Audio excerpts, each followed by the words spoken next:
Baik, bismillahirrahmanirrahim. Assalamualaikum warahmatullahi wabarakatuh. Alhamdulillah, Bapak Ibu sekalian, teman-teman yang hadir pada hari ini, rekan-rekan sekalian yang mengikuti acara ini, yang dari mungkin ada 400 kali ya yang daftar ya, ada 400-an orang. Dan memang program ini kita buat dalam semangat bersama memperbaiki keluarga-keluarga Muslim Indonesia khususnya. Baik, mungkin di momen pertama ini sebenarnya saya nggak pengen serius-serius, dan ini bukan hal yang sifatnya formal banget, tapi ini lebih justru malah kita santai aja ya. Karena apa? Karena memang saya justru banyak melihat hal-hal yang berkaitan dengan kesehatan di zaman sekarang ini tuh sebenarnya sangat simple untuk bisa kita katakanlah ambil solusinya gitu ya. Sangat simple. Asal apa? Asal kita tahu tentang tubuh kita dan bagaimana tubuh kita ini berinteraksi dengan alam. Nah, selama ini memang kalau yang terjadi di sekitaran kita atau mungkin pada diri kita, sebenarnya problem-problem yang berkaitan dengan kesehatan itu sebenarnya nggak jauh-jauh, atau menjadi inti dasarnya itu justru malah ada pada pencernaan kita sebenarnya ya. Jadi yang saya temukan orang-orang autoimun, mungkin orang-orang kanker, orang penyakit-penyakit berat itu semuanya masalahnya ada pada pencernaan. Nggak mungkin nggak. Jadi itu menjadi cikal bakalnya. Kenapa bisa seperti itu? Karena memang kalau kita lihat ya bagaimana Al-Quran bicara tentang kesehatan dan tentang diri kita, atau mungkin penciptaan diri kita, itu menurut saya hal yang menarik untuk dibahas sebenarnya. Karena memang kita ini diciptakan Allah dari salsalin fakhar. Salsalin fakhar itu tanah campur tembikar campur air gitu loh.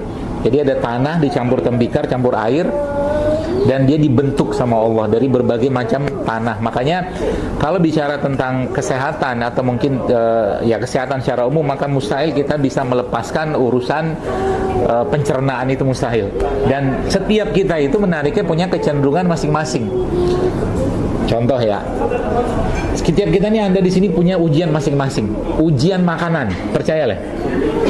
Ada teman saya itu, subhanallah, dia bisa membatalkan puasanya kalau dia lihat risoles, dia bisa batalin puasanya. Bahkan udah deket-deket maghrib dia bisa batalin tuh. Angking luar biasa ya. Kenapa bisa kayak begitu? Karena memang urusan makanan ini nggak lepas dari, kalau mungkin bahasa Quran tuh khutuwat. Khutuwat itu bukan langkah, bukan, tapi renstra. Jadi kalau kita pernah wala tattabi'u khutuwati syaitan kan gitu kan. Jadi khutuwat itu bukan langkah biasa, tapi renstra. Renstra itu apa? Rencana strategisnya iblis. Maka bahasa-bahasa khutuwat dalam Quran itu kan salah. Jadi ada 4 khutuwat itu ya. Nah, 2-nya itu kaitannya dengan satu makanan minuman, satu lagi perkebunan atau pertanian dan peternakan. Jadi kalau sekarang kita lihat berapa banyak makanan yang bermasalah atau mungkin lahan yang bermasalah, itu bagian dari khutuwat syaitan ya. Dan itu memang tidak lepas dari anak buahnya setan iblis di muka bumi ini. Siapa lagi kalau bukan Yahudi ya. Dan yang menarik ya, kalau Anda lihat sekarang di Gaza itu, ada satu daerah di sana tuh Palestina secara umum. Palestina ini lahannya suburnya minta ampun. Kenapa bisa subur minta ampun? Kalau saya menyudut atau menyorot itu dari sudut pandang yang tidak biasanya, maka saya akan katakan karena di situ banyak bakterinya para nabi. Banyak bakterinya, karena para nabi itu kan nggak jasad mereka kan, para nabi rasul kan nggak dimakan bumi, jadi masih hidup bakteri itu gitu loh. Makanya lahan-lahan di Palestina itu tuh, termasuk salah satunya itu di Haifa, itu kan suburnya minta ampun, dan itu menjadi salah satu lahan pertanian terbaik di dunia, Haifa itu ya. Seperti itulah. Jadi dari pemahaman atau pembahasan tentang khutuwat tadi itu, tentang makanan, minuman, perkebunan, pertanian, peternakan, memang kita lihat sekarang hampir semua yang kita dapatkan itu tidak lepas dari masalah ya. Mau makanan, mau minuman. Bahkan sekarang coba nanti ya iseng-iseng pergi ke warung ya, beli tuh minuman-minuman anak-anak itu, di bawahnya sudah ada peringatan biasanya. Jangan dikonsumsi buat ibu hamil, menyusui, dan anak di bawah 5 tahun, betul kan? Nggak ada. Dan Anda tidak akan temukan itu sebenarnya di mana di air kelapa muda kan nggak ada keterangannya kan. Nggak mungkin juga dibikin gitu. Minum aja ya, sepanjang tidak berlebihan kayak begitu. Nah, jadi dari sinilah sebenarnya masalah besar dalam hal kesehatan manusia zaman sekarang ya, kita ini sebenarnya ya bermula sebenarnya di tanah tadi ya. Dan sebenarnya Al-Quran sudah memberikan banyak solusi tentang itu. Sudah sangat banyak. Tinggal kita mau pakai atau tidak. Contoh nih, ada seorang dokter di Amerika, namanya tuh Mindy Perez, ingat saya. Dia bikin satu program ini namanya 3 days water fasting. Jadi selama 3 hari minum air aja. Dan dia teliti itu semua, dan ternyata seluruh indikator-indikator kesehatan dengan program 3 days water fasting itu ternyata membaik semua. Jadi Anda bayangkan kalau orang-orang yang puasa sunnah ayamul bid itu 13-14 itu sepanjang hari itu dia puasa kan pastinya kan, dan setelah buka itu dia nggak makan apa-apa lagi kecuali minum aja, itu semua sistemnya restore lagi. Hanya dengan ngandalin fitur puasa doang. Itu satu. Yang kedua apalagi? Dia cerita tadi pagi saya lihat itu videonya dia tuh. Dia cerita lagi tentang puasa 17 jam. Puasa 17 jam. Jadi puasa 17 jam itu dia sebutkan spesifik angka 17 jam. Mungkin sudah ada komparasi dengan beberapa jam-jam yang lain lah, atau mungkin 14, 15 terusnya.